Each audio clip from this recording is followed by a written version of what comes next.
जी हाँ, स्वागत है आप सभी लोगों का आपके इस चैनल जेके एग्जाम्स में। आज हमारा है लेक्चर नंबर 3। हम डिस्कस कर रहे हैं जेके बैंक रिक्रूटमेंट 2020 जो है, इसमें हमें जो आज का लेक्चर है उसमें हमें डिस्कस करने हैं टेंसेस। जी हाँ, टेंसेस के बारे में आपको पूरी तरीके से इन्फॉर्मेशन होगी। पहले दो लेक्चर्स जो हमने इंग्लिश लैंग्वेज पे जो दिए हैं उसमें हमने पढ़ा subject verb agreement. Subject verb agreement में एक छोटा सा पोर्शन रह गया था जो मैंने पुराने दो वीडियोस के लेक्चर्स में डिस्कस नहीं किया, वो मैं आज के इस वीडियो के बिगिनिंग में डिस्कस कर लूंगा। उसके बाद हम टेंसेस को स्टार्ट कर लेंगे और पूरी तरीके से इन टेंसेस को समझने की कोशिश करते हैं। सबसे पहले मैं एक जरूरी बात बताना चाहता हूं जब तक मैं स्टार्ट करूं। हम जो अप्रोच मैंने कहा था ना कि किसी भी क्वेश्चन को किस तरीके से करेंगे, उस अप्रोच पे हम ज्यादा फोकस करने जा रहे हैं। तो शुरू करते हैं पहले जो हमारा रह गया था उस चीज को समझने की, और उसके बाद हम इन चीजों पर फोकस करेंगे। हम पढ़ रहे थे subject verb agreement. Subject verb agreement में अगर हम देखेंगे तो हमने कुछ केसेस डिस्कस किए। उसमें से केस नंबर फर्स्ट जो था वो था कंपाउंड सब्जेक्ट के बारे में। ये हमने केस नंबर फर्स्ट स्टडी किया, उसकी एक्सेप्शन उसको पूरी तरीके से देखा, किस तरीके से हमें पूरी तरीके से सारे रूल्स देखे जो एग्जाम पॉइंट ऑफ व्यू से बहुत ही ज्यादा इंपॉर्टेंट रहने वाले हैं। नेक्स्ट थिंग जो हमने उसके बाद सीखने की कोशिश की वो हमने किया इनडेफिनिट प्रोनाउन। इनडेफिनिट प्रोनाउन वाला पूरा केस विद एक्सेप्शंस हमने पूरी तरीके से आपको समझाया। थर्ड जो केस था वो हमारा वो था कलेक्टिव नाउन का। कलेक्टिव नाउन विद एक्सेप्शंस मैंने आपको सारे तरीके से सब्जेक्ट वर्ब एग्रीमेंट के हिसाब से सारा कुछ बना दिया है। अभी तक अगर आपने पहले दो लेक्चर्स नहीं देखे हैं so far go for that and watch these two lectures, और उसके बाद आप यहां पर आओगे आज का लेक्चर सीखने के लिए। सबसे पहले हम क्या करेंगे डिस्कस, जो हमारा आज है हमारा case number fourth. Case number fourth जो है हमारा फ्रैक्शनल सब्जेक्ट। अब अगर कभी भी हाफ, 2/3, 1/3 जो भी फ्रैक्शन वाइज 1/3 कुछ भी हमारा एज अ सब्जेक्ट बिहेव करेगा, 1/3 of the persons, 1/3 of the फलाना चीज ये वो वगैरह, जिसमें फ्रैक्शन यूज हो 1/3, 1/2, 1/2, हाफ, कुछ भी ऐसा फ्रैक्शनल सब्जेक्ट यूज हुआ हो, उसके साथ हमें क्या करना है, किस तरीके से हम सब्जेक्ट वर्ब एग्रीमेंट करते हैं वो हम देखते हैं। तो यहां पर क्या है, जो फ्रैक्शन होता है उसके बाद यहां पर देख लीजिए हमें लिखा हुआ होता है 1/3 ऑफ पर्सन्स। ठीक है, तो यहां पर देख लीजिए पर्सन्स क्या है, पर्सन्स यहां पर नाम है। ठीक है, तो ये नाउन है। 1/3 जो होता है 1, 2, 1/3 ये चीज इसको हम बोलते हैं फ्रैक्शन, और उसके बाद होता है हमारा ऑफ वर्ड। ठीक है, फ्रैक्शन ऑफ पर्सन्स। तो हमारा पहला जब सब्जेक्ट बन जाता है ना फ्रैक्शनल सब्जेक्ट, तो उसमें क्या होता है, सबसे पहले फ्रैक्शन होता है, फिर उसके बाद ऑफ लिखा होता है, उसके बाद हमारा नाउन होता है, और उसके बाद हमारा वर्ब आ जाता है। अब हमें पहले ये देखना है कि किस तरीके से हमें मतलब पूरी तरीके से वर्ब को डिसाइड करना है। अगर हमारा सिंगुलर वर्ब है तो उसके साथ, अगर हमारा सिंगुलर सब्जेक्ट है तो उसके साथ सिंगुलर वर्ब लगता है, अगर पिलुलर है तो उसके साथ पिलुलर वर्ब लगता है। तो उन चीजों को समझने के लिए हमें यहां पर नाउन को देखना है ध्यान से।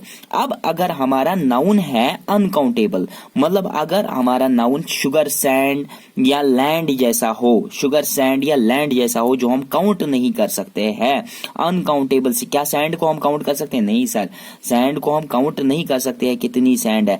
उसके अलावा शुगर को हम काउंट कर सकते हैं? नहीं, उसको हम नाप सकते हैं, काउंट नहीं कर सकते। लैंड को हम नाप सकते हैं, काउंट नहीं कर सकते हैं। सैंड को हम नाप सकते हैं, काउंट नहीं कर सकते हैं।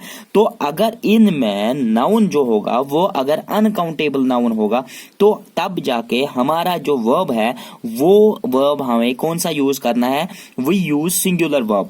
याद रख लीजिए, जब भी हमारा फ्रैक्शनल सब्जेक्ट होगा, फ्रैक्शनल सब्जेक्ट में एक नाउन जरूर दिया हुआ होगा, उस नाउन को बारीकी के साथ देखना है। फिर अगर हमारा जो नाउन होगा अगर वो अनकाउंटेबल है तो तब जाके हमें जो वर्ब यूज करना है वो सिंगुलर वर्ब यूज करना है। अब एग्जाम्पल के साथ ये सीखने की कोशिश करते हैं। इससे पहले मैं केस यहां पर दूसरे चीज पे चला जाता हूं। अब अगर हमारा नाउन काउंटेबल है, जैसे डॉग, कैट, जैसे 1 2 3 4, कौन, कितने कुत्ते, एक कुत्ता, कितनी बिल्ली, एक बिल्ली, कितने इंसान, 10 इंसान, तो यहाँ पर देख लीजिए, अब अगर हमारा नाउन काउंटेबल है, काउंट कर सकते हैं नाउन को, तब जाके 2 केसेस होते हैं, 2 केसेस होते हैं। अगर अनकाउंटेबल है तो उसमें एक ही केस है, मतलब हमें सिंगुलर वर्ब यूज करना है।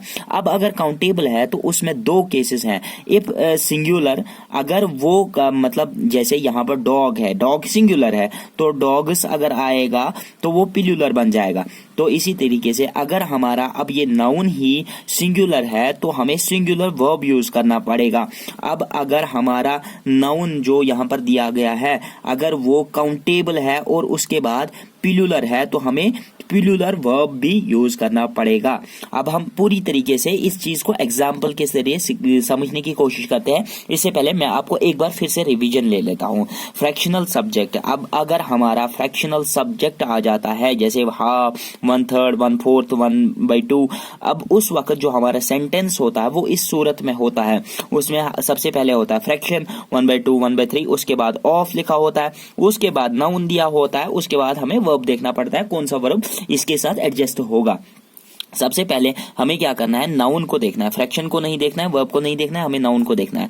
नाउन को देखा, उसके बाद हमें गेस करना है क्या ये काउंटेबल है, क्या ये अनकाउंटेबल है। जब हमें पता चला अगर वो अनकाउंटेबल है, और अनकाउंटेबल के साथ हमेशा हमें सिंगुलर वर्ब यूज करना है। नाउ अगर अब हमारा वर्ब जो है वो काउंटेबल है, फिर उसके बाद हमें देखना है कि अगर वो सिंगुलर है तो उसके साथ सिंगुलर वर्ब यूज कर दो, अगर वो प्लूरल है तो उसके साथ प्लूरल वर्ब यूज कर दो। Now moving to the example, पूरी तरीके से एग्जांपल समझने की कोशिश करते हैं, जिससे आपका ये लेक्चर पूरी तरीके से समझ में आ जाएगा। यहाँ पर सबसे पहले बात करते हैं एग्जाम्पल की। Half of the schools is are closed today. अब आप यहाँ पर देख लीजिए, यहाँ पर अगर आप देखोगे तो हाफ है, यहाँ पर फ्रैक्शन है हमारा, ठीक है, फ्रैक्शन, फिर उसके बाद ऑफ आ गया, फिर यहाँ पर अगर ध्यान दे दोगे तो ये अपना हमारा नाउन आ गया। कौन सा है ये अपना नाउन है। अब इस नाउन को गौर से देखना है, क्या ये काउंटेबल है या अनकाउंटेबल। क्या आप स्कूल्स को गिन सकते हो? जी हाँ सर, हम गिन सकते हैं। So for that reason this noun is countable.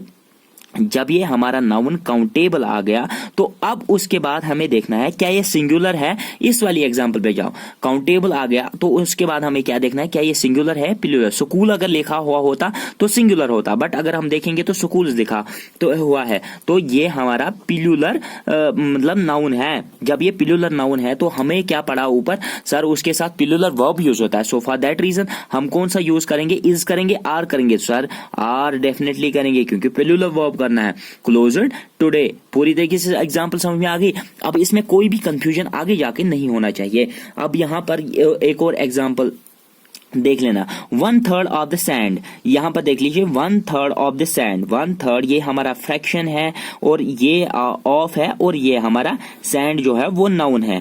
Has been, have been, spread all around, ठीक है। अब आप यहां पर देख लीजिए, नाउन को देख लेना, उसके बाद हमें देखना है मतलब पूरी तरीके से, उसके बाद हमें क्या देखना है, वर्ब को देखना है। जब हमने नाउन को पूरी तरीके से देखा, नाउन को हमने पूरी तरीके से जब देखा, उसमें हमें क्या देखना है, नाउन क्या है। अब ये नाउन जो है सैंड है, क्या ये काउंटेबल है अनकाउंटेबल? सर ऑब्वियसली ये तो अनकाउंटेबल है, आपने तो ऊपर एग्जांपल भी दी थी, अनकाउंटेबल है सर, ये अनकाउंटेबल है। जब ये अनकाउंटेबल है फिर मैं बोलूंगा बच्चों इसके साथ क्या करेंगे, इसके साथ हमेशा हम क्या करते हैं, सिंगुलर वर्ब यूज करते हैं। सर आपने बोला था इसके साथ हमें सिंगुलर वर्ब हमेशा यूज करना है, तो जाइए ऊपर और देख लीजिए, हैव बीन आएगा या हैज बीन आएगा। सर हैव बीन नहीं आएगा, फिर क्या आएगा, हैज बीन आएगा। इसको टिक करोगे और आगे जाके देखोगे कि पूरा सेंटेंस करेक्ट हो जाएगा। नाउ अगर यहां पर देखेंगे, यहां पर और एक example, an number the number as subject, ठीक है।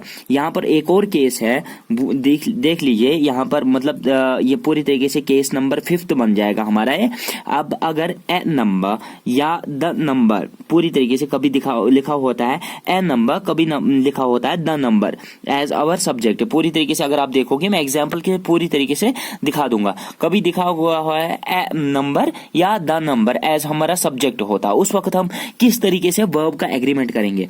तो अब अगर हमारे पास ए नंबर है, ठीक है, अब अगर हमारे पास ए नंबर है तब वो हमारा पिल्यूलर होता है, तो उसके साथ हमें वर्ब जो यूज करना है पिल्यूलर वर्ब यूज करना है। अब अगर द नंबर है कभी तो उसके साथ हमें सिंगुलर, वो सिंगुलर होता है, ठीक है, तब हमारा सब्जेक्ट जो होता है वो सिंगुलर होता है, तब जाके वर्ब जो यूज करना होता है वो सिंगुलर वर्ब यूज करना होता है। अब अगर यहाँ पर ध्यान देंगे तो पूरी तरीके से समझने की कोशिश कर लेना किस तरीके से हमें पूरी तरीके से सब्जेक्ट वर्ब एग्रीमेंट करना है। एग्जाम्पल को देख लेते हैं, एग्जाम्पल को, a number of girls have passed, यहाँ पर क्या है पूरी तरीके से अगर गर्ल्स को देखेंगे ए नंबर ऑफ गर्ल्स तो आप क्या देखोगे ए नंबर ऑफ गर्ल्स, तो पूरी तरीके से गर्ल्स क्या है, गर्ल्स है पिल्यूलर, ठीक है, गर्ल्स यहाँ पर क्या है, गर्ल्स वर्ड जो है वो पिल्यूलर है, तो इसके साथ पिल्यूलर वर्ब आना चाहिए, ठीक है। तो हम यहाँ पर देख लेते हैं एन नंबर है, तो एन नंबर जब यहाँ पर है तो ये हमारा पिल्यूलर आता है, तो मैंने पहले ही बोला एन नंबर अगर दिखा गया है तो वो हमारा पिल्यूलर है, इस वर्ड को देखने की जरूरत ही नहीं है, तो इसके साथ पिल्यूलर वर्ब यूज कर दो, तो हमने हैव कर दिया, ठीक हो गया। अब यही चीज देखो कंफ्यूजिंग कहां पर होता है, ये कभी गलत नहीं होना चाहिए, the number of girls is are increasing. अब अगर देखोगे इस वर्ड को, गर्ल्स को, आपने ये रूल नहीं पढ़ा है, आप गर्ल्स को देखोगे द नंबर ऑफ गर्ल्स, तो ये हमारा सब्जेक्ट जो है पिल्यूलर था, तो इसके साथ क्या आना चाहिए, आर आना चाहिए, बट टोटली ये गलत हो जाएगा, क्योंकि मैंने आपको पहले ही बोला अगर द नंबर लिखा हुआ है तो वहां पर जो वर्ड है उसको नहीं देखना है, हमारा जो फुल सब्जेक्ट होता है द नंबर ऑफ गर्ल्स जो होता है वो उस वक्त सिंगुलर बिहेव करता है, उसके साथ जो वर्ब हमें यूज करना है वो सिंगुलर वर्ब करना है, और पूरी तरीके से इस यहाँ पर करेक्ट ऑप्शन आएगा, आपका क्वेश्चन गलत नहीं होगा। ऐसे ही क्वेश्चन जो एग्जाम में पूरी तरीके से गड़बड़ करने के लायक होते हैं, जिनसे लगता है कि मैंने क्वेश्चन तो सही किया, फिर घर पहुंचते हो ये तो बिल्कुल सही है, यहाँ पर तो गलती होनी नहीं चाहिए। एक दो दिन होता है जब आपका आंसर की निकलता है या जब आपका रिजल्ट निकलता है तब स्कोर कम होता है और आप समझते हो कि एग्जाम में कोई गलती हुई है, धांधली हुई है, असल में क्या होता है हमारे कंसेप्ट इसमें फॉल्ट होता है। केस नंबर 6 को स्टडी करने की कोशिश करते हैं पूरी तरीके से। केस नंबर 6 क्या है, अमाउंट, डिस्टेंस या टाइम।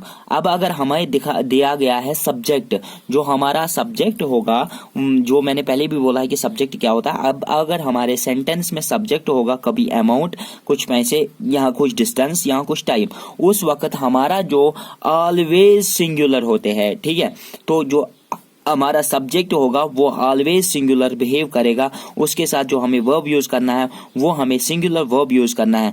याद रख लीजिए अगर हमें कुछ अमाउंट मतलब यहाँ पर मैं एग्जांपल दे दूंगा, 10 किलोमीटर्स इज आर अवे, यहाँ पर देख लीजिए अवे इज आर अवे, तो यहाँ पर कुछ भी मतलब डाइस लिखा हुआ है, आप यहाँ पर मुझे देख के बताओगे 10 किलोमीटर्स, सर यहाँ पर तो किलोमीटर्स है, मतलब पिल्यूलर है, तो पिल्यूलर वर्ब के साथ आप और टिक कर लोगे तो ये सही होगा, बट एक्चुअल में जो रूल कहता है ये गलत है। क्यों? क्योंकि सर अब अगर ये 10 किलोमीटर्स है, ये डिस्टेंस है, 10 किलोमीटर्स हमेशा डिस्टेंस है, डिस्टेंस क्या है, डिस्टेंस केस नंबर 6 था हमारा, तो केस नंबर 6 में आपने क्या कहा था कि ऑलवेज सिंगुलर बिहेव करेगा, तो ये पिल्यूलर सब्जेक्ट नहीं बनेगा, ये सिंगुलर सब्जेक्ट बनेगा। जब ये सिंगुलर सब्जेक्ट है तो इसको हमें टिक करना है और यहाँ पर राइट ऑप्शन आ जाएगा। तो पूरी तरीके से अब अगर अमाउंट दिया गया है 10 रुपीज, 20 रुपीज, इसके अलावा कुछ भी दिखा गया हो, time 10 AM, 10 AM, 12 AM, 12 o'clock, 10 o'clock, या कुछ ऐसा दिया गया हो, उसके साथ जो हमें वर्ब यूज करना है वो हमेशा सिंगुलर वर्ब हमें यूज करना है। अब यहाँ पर अगर देखा जाए तो वीडियो हमारा पूरी तरीके से लंबा होता जाएगा और जिससे क्या होगा कि पूरी तरीके से आपको कंसेप्ट समझ नहीं आएंगे। जो हमारा टेंसेस वाला हमने उठाना था आज, वो हम नेक्स्ट वीडियो में डिस्कस कर लेंगे। ये थे सब्जेक्ट वर्ब एग्रीमेंट के कुछ फाइनल थिंग्स जो यहाँ पर हमने डिस्कस किए। आई होप कि may have understood this subject verb agreement with keen interest, और आपको पूरी तरीके से हर कोई टॉपिक समझ में आ गया होगा। वीडियो अच्छा लगे तो जरूर शेयर कर लेना फेसबुक पे, इसके अलावा अपने व्हाट्सएप ग्रुप्स में शेयर कर लेना, हमारे फेसबुक चैनल और हमारे इंस्टाग्राम अकाउंट जेके एग्जाम्स को लाइक कर देना, और यहाँ पर अपनी चैनल को जरूर सब्सक्राइब करना, वीडियो को लाइक दे देना अगर आपको अच्छा लगे। Thank you for watching this video.